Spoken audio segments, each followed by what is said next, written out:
السلام عليكم ورحمة الله وبركاته. بقول إنaan subscribe noqonay aada ugu mahadsantihiin. maantana waxaa idin tusayaa sidii lagu dhejin lahaa gacantii, sida ugu dhejin lahayd saaka cabaayadii. waa ujeedaa cabaayada soo qaadanaya iyadoo kala qajaan ah, dhanka kale aan loo gashanin oo gadisan. maradii gacantiina waxaa u gadinaya dhanka wanaagsan oo loo xirto.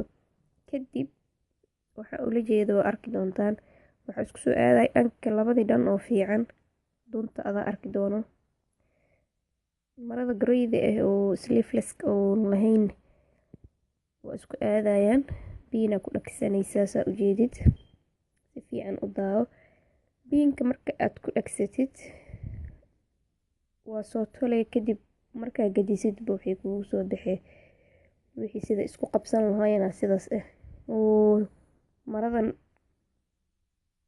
gacanti ah iyo ta kale waa inay isku aadaan, wax kala qajaan inaa isku tashid ma ahan, kala barbarka wanaagsan inaa iskugu tashid waaye. laakiin si aa u heshid marka barbarka wanaagsan waa taa idin videoga bilowgiisii.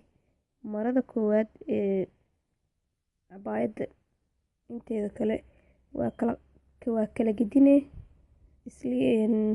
gacantane ayadoo kugu dhanka wanaagsan gelin doontaa. biinana ku dhagdhagsanaysaa ujeedid. biinan markaa ku dhagsatid dhammaanteed waa tolay. gacantii labaadna sidaas aan sameynay unbaa sameyn doontaa.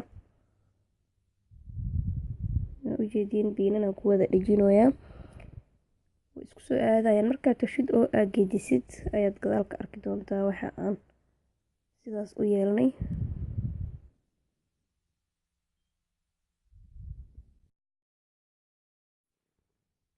kadib mashiinta u qaad ee soo wada tol, isku tol labadii mare ee aan biinanka ku dhejinay.